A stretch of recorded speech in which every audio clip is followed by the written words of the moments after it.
我5年未见到沈清灵了，他是我的夫君，和我们成亲不到2年，他便自请去了边疆。他携带的家眷不是我，而是礼部尚书的千金谢肉。他说我身体不好，需留在京城好生养病。可他和谢柔却在边疆3年，报俩他带着谢柔风光回京的那日。我死在了无人问津的沈家后院，可能上天看我可怜，给我了重新来过的机会。一睁眼，我竟然重生到了15岁那年。金明池边的马球场上，少年时的沈清灵立着一根球杆，微皱着眉，不耐烦地看着我，言语冷漠。顾昭昭，你我婚约不过是当年双方父母的一句戏言，没有媒人作证，也算不得数。再说了，你并非我良人，我也不喜你，你还是不要死皮赖脸的跟在我身后，免得让满京都的人耻笑。我站在广阔的草坪上，远处传来一阵阵喝彩的声音。不知是哪家的公子又进了球，我看着沈清灵的脸，不免一阵恍惚。上辈子他也和我说了这番话。沈清灵住在我家隔壁，和我从小一起长大。当我听说我们有婚约的时候，我高兴了一整晚都没有睡着。我以为他像我爱他那样爱着我。第二天一早，我就翻墙去了他的院子，告诉了他这个消息。他的脸色很快沉了下去。他说，古代人的通病怎么都喜欢指腹为婚。当时的我没有怎么听懂意思，但从他的脸色看，他并不高兴。从那以后，他不再带我去骑马上下学堂，也不再和我一起。他在有意的避开我，可我还是亲自做了好多糕点，绣了好几件衣服给他送去。他不见我，我就想方设法的找他。他去哪里，我就跟到哪里。京都人人都说我是他的小媳妇。每每这时，沈清林都不耐烦的远离我，更是大声呵斥那些人。原来沈清林是这样的讨厌我，并踏上的那5年，我想了太多。或许不是我的强求，我的命运也不会如此凄惨。太阳照得我有些眩晕，沈清林还在对面等着我的回答。我闭了闭眼，再次睁开，已是一片清明。沈清林如你所愿，从此以后我们男婚女嫁各不相干。说完，我转身就走。沈清林愣在原地，或许他从未听过我这样叫他，有一瞬的愣神，又或许是我答应的太干脆，他在怀疑是不是我在耍花招。不过这一切都不重要了，重活一世，我要为自己而活。国公夫人办的马球赛热闹至极，我返回内场，小桃一脸担忧的看着我，我抚了抚她的手背，示意自己没事。场内由于沈清林的到来而更加热情高涨。这次挂出的彩头是一匹蜀锦，看来国公夫人为了马球赛确实下了不少功夫。世家女子都想得到那匹料子，场上的男子们便为了自己心仪的女子而战。沈清林确实很出色，能文能武，他可以做出绝美的诗词，也可以把碑上夺下敌人首级。我想上辈子我那么喜欢他也是有原因的。他不似寻常的世家公子，他洒脱向往自由，尊重每一个人。场下传来一阵欢呼，我回过神来，沈清林赢下了那匹蜀锦，他频频地望向看台，这边露出骄傲的神色。我朝着他的视线看去，谢柔裹着白色的披风坐在那里，他没有欢呼，但却一直笑意盈盈地看着沈清明，他已经笃定沈清林会送到他的手里。谢柔是礼部尚书的千金，是京都有名的才女。沈清林说我就是个野丫头，而谢柔就是那天上月，他说整个京都只有他懂谢柔，他们在一起聊诗喝酒，谢柔肯定也很爱他吧，才会为了他去到边疆未婚先孕。沈清林拿着彩头往这边走来，我旁边的女眷都调侃似的看着我，毕竟我和沈清林有婚约，事情满京都的人都知道。但沈清林向朝着谢柔走去，他轻轻地拿出那匹料子，递给了谢柔身边的侍女，看着谢柔的眼神是那么的柔和，周围的娘子们都朝我露出了怜悯的眼神，她们都在可怜我。小桃有意无意地挡在我前面，我知道她是怕我难过重活一世的顾昭昭不会再为沈清灵流下一滴眼泪。马球赛还在进行着，这次挂出的彩头是一副玉镯，金银通透，价值不菲，我看了一眼便爱上了。我也很久没有打过马球了。沈家后院的那5年磨平了我少年时期所有的棱角，那5年也让我忘了我也是个会骑马的女子。永龄3年，我也在马球场上一战成名，得了多少男子的赞叹，众人还在感叹沈恋爱。我挽起袖子朝着球场走去。这次和我组队的是宋家的小公子宋成，宋家是代赞英，唯独小儿子喜欢舞刀弄枪。宋成长得人畜无害，有点淡莲武生的味道，上辈子我真是瞎了眼。京都这么多好看的男子，怎么就在沈清林这一棵歪脖子树上吊死了呢？宋成骑着马朝我走来，可能是太阳的缘故，他的脸有点微红。顾小姐可有信心拿下这玉镯？宋公子是为心爱的姑娘夺取的，那我可得多加把劲了。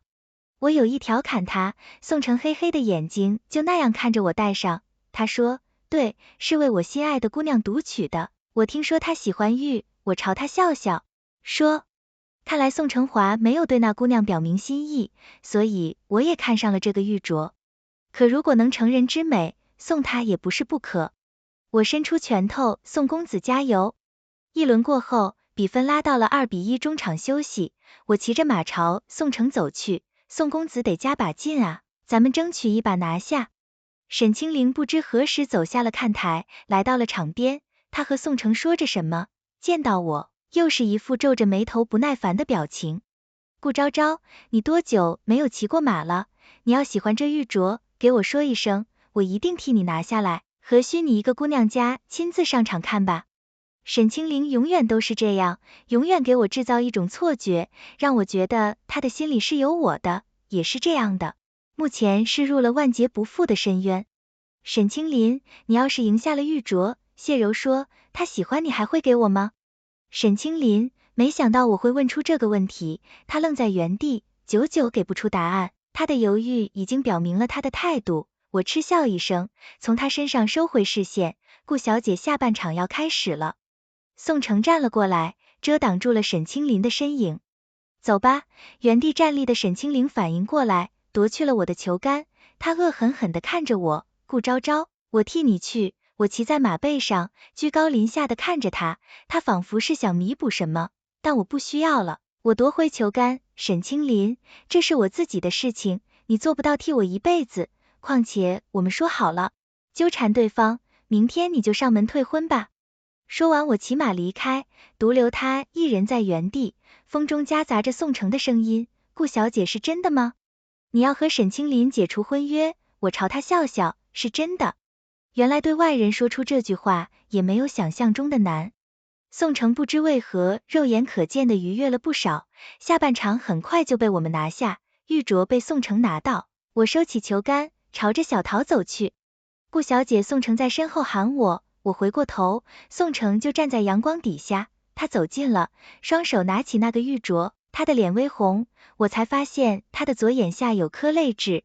顾小姐，玉镯给你。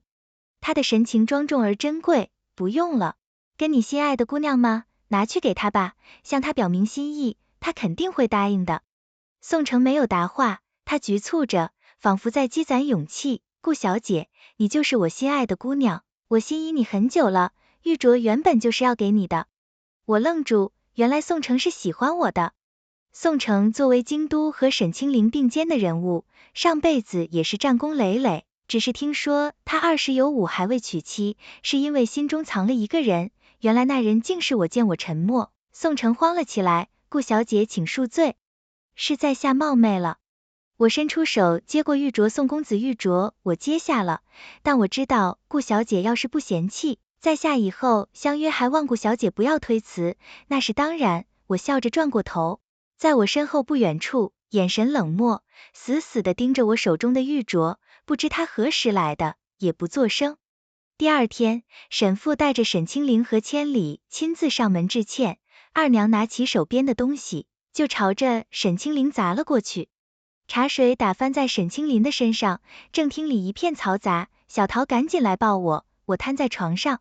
果然人还是不能逞强，特别是快1年都没有骑过马的人。此刻的我只感觉下半身已不是我的下半身了，手臂重如千斤，抬都不能抬起。小桃还以为我是伤心小姐，奴婢这就去回话说，小姐，你病了。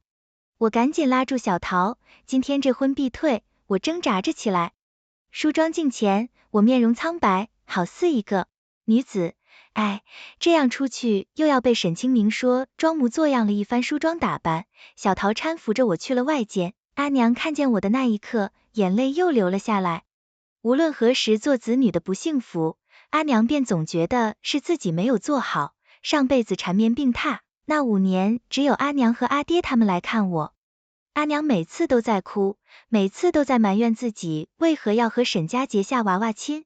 我急步的走过去，对着沈伯父行了一礼，又跪在阿娘面前，爹娘孩不孝，只是我和沈清灵的确不是良人，做不得配退婚一事是我和沈清灵商量好的，我的心中没他，他也不喜我，我们在一起实在不会幸福，要是前世我早看清楚，一个深闺怨妇，沈家和顾家上一辈的恩情也不会断得如此决绝。在这个波诡云谲的朝堂，也算是有个依靠。伯父伯母，我和昭昭成不了夫妻，日后我会像大哥一样照顾昭昭。我背对着沈清林，他说出了这一番话，我们的缘分也就到此结束。阿娘叹了口气，收下了歉意，孩子，你是姑娘家，京都人人都知道你是沈清灵的未婚妻，现如今被退婚，你的名声以后还怎么能找到好的郎君？我正想安慰阿娘，好郎君遍地都是，哪里就差了沈清明一个外面小厮进来通报，宋家5公子前来拜访是宋城。我赶紧朝着外面望去，宋城准备了厚礼，他进来朝我温润的笑了笑，阿娘瞬间又转哭为笑，哎呦，这就是宋家的公子啊，真是一表人才，当年啊，要不是沈夫人先和我说，和我家昭昭结娃娃亲的就是你了。我当场愣在原地，沈清林在背后咬碎了后槽牙，伯母现在也不晚啊。昭昭和沈兄不是解除婚约了吗？晚辈不才，愿意一辈子疼爱昭昭宋兄，你倒是什么都不挑啊。我知道沈清林的意思，我没有理他，昭昭与我就像是天上的太阳一样，光芒耀眼，是他挑我才是。宋城声音冷漠，却温暖了我的心。我也不是那么的不堪，上辈子我是全京都人的笑话，哪有年轻女子独守空房5年的？原来在宋城这里，我也可以被珍惜。昨日昭昭打了马球，恐怕今早身体已是浑身酸疼，我特意带来了膏药，这是我在军中所用的，效果极好。宋城拿出了膏药，原来我的不适他早已记在心中。沈清灵转过身往外走去，他的身影越来越远，最终消失在檐后。从那以后，宋城总是隔3差5的约我出去，我也跑去练兵场看他。宋城和沈清林不愧是军队中的双子星，他们在烈日下切磋，个个都是射箭的好手，百发百中。我撑着下巴看去，宋城丝毫不逊色于沈清林，他在我眼里真是越看越帅气，果然，治疗情伤只需要一个美男子即可，两人只得了一个平手。我提着食盒跑了过去，昭昭要来，怎么不提前打一声招呼？练兵场太晒，小心晒伤脸。宋城撑开衣服为我挡住了太阳，我刚准备掏出帕子给宋城擦汗，沈清林的声音从旁边响起，顾昭昭从小也惯了那里，怕这点太阳。我拿着帕子的手顿了顿，沈将军还是称呼我为顾小姐吧，姑娘闺阁的名字是最亲的人才能喊的，至于我也不关沈将军的事。我的话里夹枪带棒。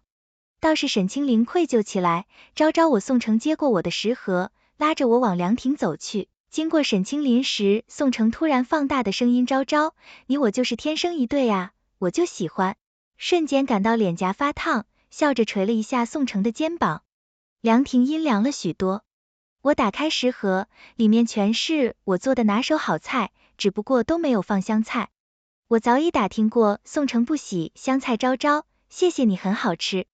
许是在太阳底下晒过，宋城脸上红扑扑的，眼下的泪痣格外好看。我有点被迷惑了，忍不住伸出手去抚摸指尖，碰到宋城的那一刻，明显感到他的呼吸紧凑了许多，连脖子都一并红透了。我只觉得好玩，原来叱咤军中的宋小将军也如此害羞嗨嗨。不知何时，沈清林走了过来，打断了我继续装怪的手，宋城也反应过来，拉开了和我的距离。如此之近，宋兄不要忘了，下午我们还得去面见圣上，不劳沈兄费心。我瞄了沈清林一眼，他沉沉地看了我一眼，走开了。第二日，宋城一大早便约我出去，他骑着一匹红鬃马立在顾府外。昭昭，我带你去跑马。宋城向我伸出他宽大的手掌，我立刻迎了上去。一瞬，我被带上马背，马儿立刻飞奔起来，耳边全是风声。这一刻，我是快意的。我本就不是拘泥于内宅的女子，家中爹娘大哥宠爱我，本是京都最潇洒的女子。前世我为了沈清林拿起了针线，做着最不喜欢的事情。为了讨沈夫人的喜欢，每天缩在封建礼教的框子里。宋城什么？我紧紧地环抱住他的腰，风声实在太大，我凑过去喊道，让我在前面行不行？话音刚落，宋城就笑了起来，我气得捶他的背，马儿停了下来。宋承丹手托住我的腰，下一瞬，我们的位置已经被调换。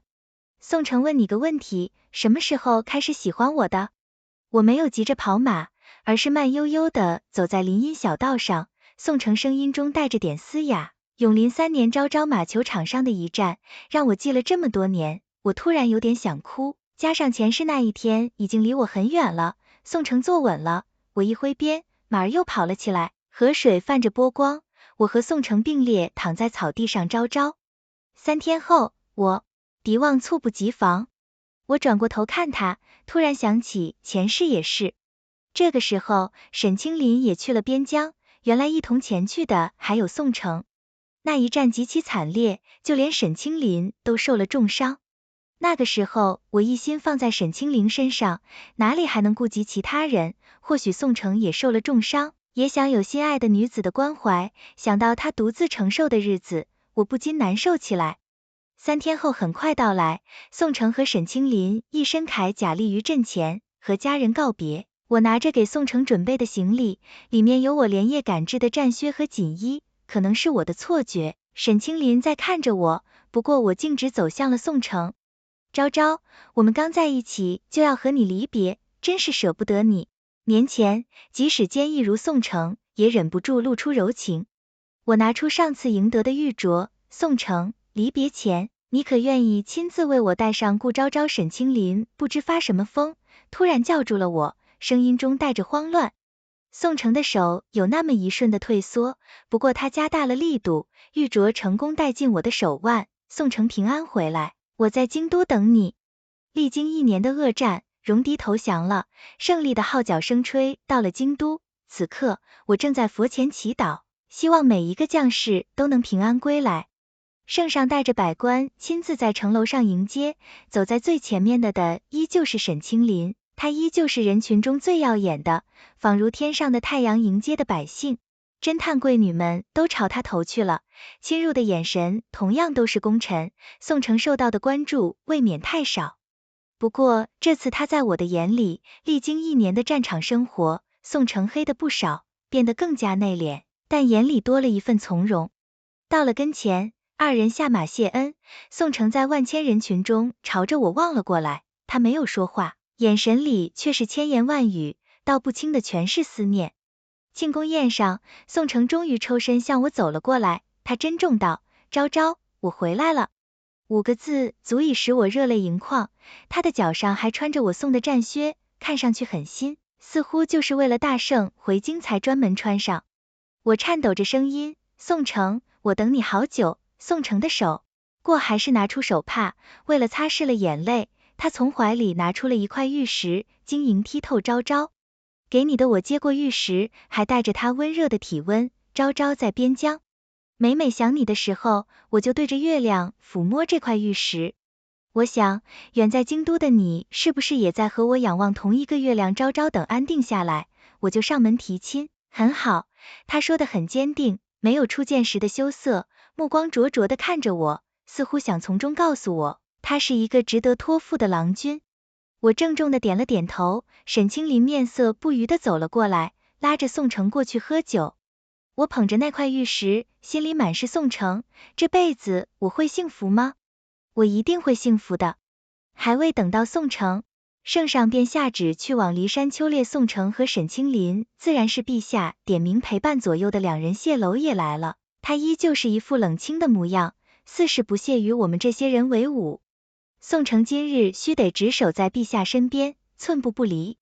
我站在营帐前，看着前去狩猎的人，羡慕不已。顾昭昭上来，我带你去。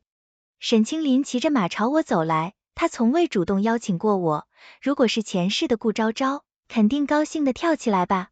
真是奇怪，他居然不带谢柔。或许是两人还未碰面，若是半路碰上沈清林，又会毫不犹豫地把我放下。我摇了摇头，不用了，沈将军，我明日和宋城一起去顾昭昭，你现在就这么离不开宋城吗？眼睛发红，说着就要来拉我。我家小妹有我带着，就好不麻烦沈将军大哥，没想到大哥也来了。大哥冲我笑笑，给了我一个了然的眼神，我没再看沈清林一眼，跟着大哥离开了。夜晚，营帐前燃起了篝火，圣上已经歇下，年轻的世家子弟围坐一圈，讲述了一天发生的趣事。山岭间挂着一轮弯月，我悄悄退了出来，在崖边坐下。我抬头看着月亮，还有3个时辰，宋城就可以换班了，明天早晨才见过，现在也很是想念了。顾昭昭，闻名不如见面，你很美。我转过头，居然是谢柔，我和谢柔毫无瓜葛，倒是前世他明明知道沈清林，还私相授予，我对他实在喜欢不起来，甚至不愿意保持表面的和谐。我知道我很美，谢小姐有什么事吗？谢柔顿了顿，似乎没想到我对她有这么大的敌意。顾小姐的魅力很大，沈公子和宋公子都为顾小姐而倾倒。我白了谢柔一眼，谢小姐明人不说暗话，沈清林喜欢的是你京都人，人都知道，怎么谢小姐不知吗？我当然知道，我接着来找顾小姐，就是想劝顾小姐放下清明，不要再纠缠她。我的怒火直冲脑门，我和这两人果然犯冲，难怪我前世那么凄惨。谢小姐管好沈清林，我和他早无瓜葛了。谢柔说了声那就好，是释然的离去。沈清林不知道何时，在暮色中，他没有说话，就那样靠在树上。我装作没有看见，他起身便要离去。昭昭，我们谈谈。沈清林嗓音嘶哑，仿佛疲惫至极。我坐回刚才的位置，沈清林一身悬疑，几乎与夜色融为一体。沈清林，你要和我说什么？昭昭，我话刚开始，营帐方向突然传来一阵阵呼声，火光四起，我和沈清林对视一眼，有人袭营。沈清林拿出一把匕首递给了我昭昭，把自己藏好，待在原地，不要动，我一会来找你。我把自己藏在草丛后，紧紧握着匕首，不知宋城此刻是否危险。前方厮杀声渐渐淡去，我悄悄地挪动身体，刚探出个头就被人，他们全部穿着夜行衣，看不清楚面容哥几个，这里还有个落单的小美人，虽偷袭不成，但也不往这一趟。别人太多，我虽有匕首，但也不是他们的对手，心中只期盼有人赶来救我。天空中传来阵阵雷声，看来要下雨了，我是被颠簸醒的，那几人不知要把我弄到什么地方去。突然，我被扔到了地上，前方有人拦住了去路，开始厮打起来。我悄悄地用匕首解开绑住的绳索，划开袋子，外面果然下雨了，是沈清林，他独自一人面对几个黑衣人，看到他的那一刻，我的心情很复杂，但我很清楚，我更希望来的是宋城雨越下越大，沈清林有点泄力，年前，我这才看清楚他受伤了。黑衣人拿着刀朝这边走来，身后一片漆黑，应该是悬崖。沈清林突然拉起我，朝着悬崖跳下去，幸好悬崖不是很高，我和他滚落在山洞里。顾昭昭怕不怕？说实话，我是有点害怕的，但我不想在沈清林面前露怯，我不怕。沈清林低沉的笑声在山洞里响起，昭昭，现如今真的不喜欢我了，可惜啊，如今我们被困，昭昭还是要待在我身边，不知是我的错觉。他的语气里带着点自我厌弃，不论如何，沈清林救了我的命，我找来柴火，费了半天劲，终于点燃。沈清林的状态不容乐观，他发烧了。收到他怀里的金疮药，扯下外衣，袋子简单为他包扎好了。伤口昭昭，长大了，不像之前那样一点小伤口就哭鼻子。沈清林的声音很虚弱，虚弱就会带出一丝丝温柔。我打结的手顿了顿，沈清林人都是会长大的。我打好退到一边，山洞里安静极了。我从未这样想念过宋城，他应该很着急吧。沈清林的声音突然响起，昭昭，我们真的回不到过去了吗？我突然觉得好笑，回到过去，我为什么要回到过去？过去的我爱一个人低到了尘埃。沈清林谢柔昨晚来找我，临走时他给我说了一句话，迟来的深情比草贱。我觉得我现在明白什么意思了。我以前喜欢你的时候你不珍惜，现在你又都说喜欢我，这样对我是不公平的，对宋城和谢柔也是不公平的。沈清林，我们的缘分进了顾昭昭，你我衣衫不整，在洞里度过了一夜，传出去，你觉得宋城还会要你吗？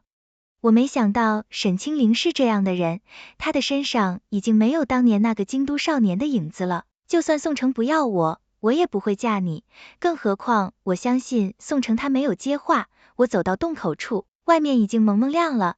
再次醒来，山脚下传来声音，是宋城在呼唤我的名字，宋城，我在这里。宋城眼眶充满血丝，头发凌乱，衣服满是被荆棘扯的破洞，衣服上满是血迹。他肯定找我好久，昭昭，对不起，我来晚了。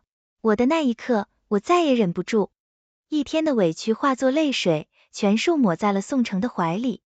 宋城抚摸着我的后背，把我抱得很紧，昭昭，别害怕，我带你回家，我也会哭，我也会疼我，只是不想在不相干的人面前示弱罢了。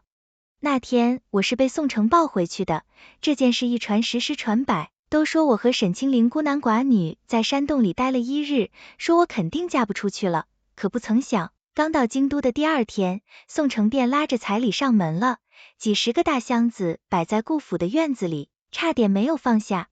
阿娘看着李丹笑得合不拢嘴，阿爹在一旁感叹，这宋家小子是把整个宋家都搬过来了吗？大婚前夕，宋城翻墙来到了我的屋内，我正躺在摇椅上看书。宋城，你坏了规矩，新人是不能见面的。我拿手去捶他，被他一把捉住。我来看看我的新娘子是不是真的昭昭，1日不见如隔3秋啊，我真是想你得紧。现在的宋城说起情话来也是一套一套的，看着他眼下的乌青，我就知道他这几天有没有睡好。宋城要不要在我这里睡一会？他摇摇头，昭昭，昨晚我做了梦，梦见你嫁给了沈清林，沈清林对你不好，后来你病死了，我去看你，你躺在床上面容苍白，我想走过去，可我们之间始终隔着屏障，我吓坏了。昭昭，你说我是不是还在梦里？你是真的吗？宋城梦到了我的前世，原来直到最后那一刻曾陪着我。我靠过去扯了扯他的脸颊，宋城是真的，明天我就是你的新娘子。那1年后，我躺在摇椅上吃着冰镇西瓜，小桃在一旁为我打扇。听说沈清林自请去了边疆，但却没有带谢柔一同前去。坊间传闻有人听见他们吵架，说着什么系统什么攻略，这些听都没听过的词。娘子宋城下朝回来，直奔后院而来，他拧了拧我的鼻头，杨子，你癸水来了，不宜吃凉的。哼，宋城是谁在新婚当晚答应我什么都听我的，现在倒好，成亲才1年就变卦了。宋城凑过来亲了亲我肚脐的嘴唇，娘子，这可就冤枉我了，可怜我一下朝就去洗素斋买了糕点，再也不想吃了。小桃，你拿去分了吧。宋城小桃见状，已悄然地退了下去。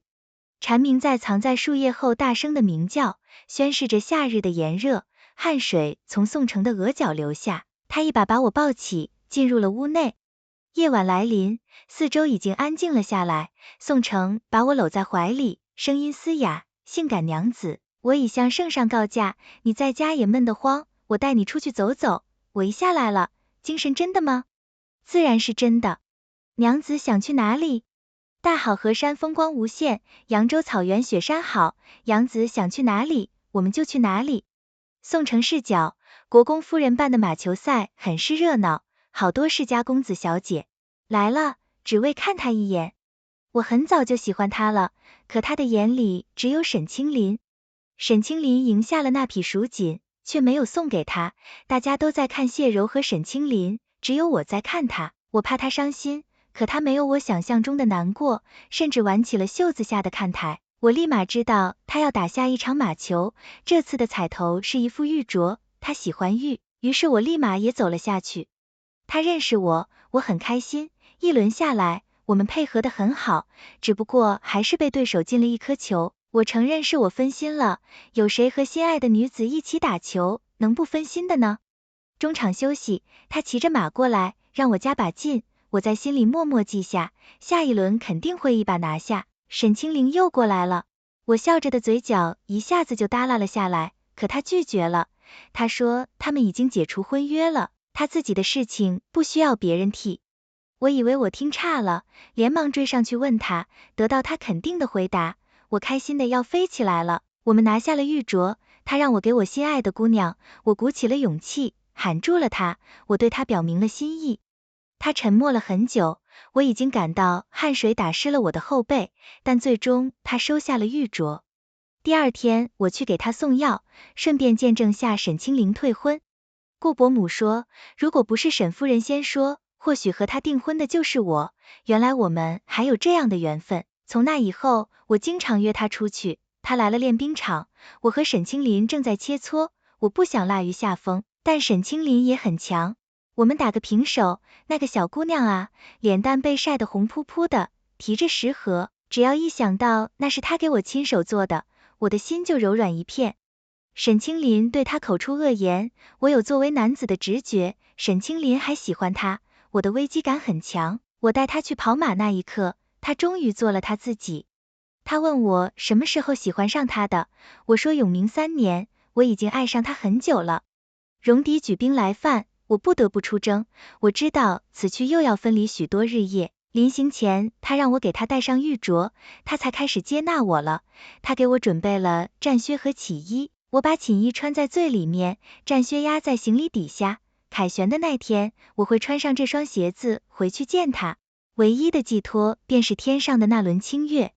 每每望着他的时候，我就会想到我的小姑娘是不是也在望着这轮月亮。终于1年的时间过去了，戎狄响了，陛下亲自来迎接，来迎接的有好多女眷，可我一眼就看到了人群中的他，他很好，看上去胖了一点，他好，我就放心了。一切程序完毕，我终于走到了他的跟前，我拿出了在边疆所得的玉石，我笃定他会喜欢我，问他安定下来，我就去他家里提亲可好？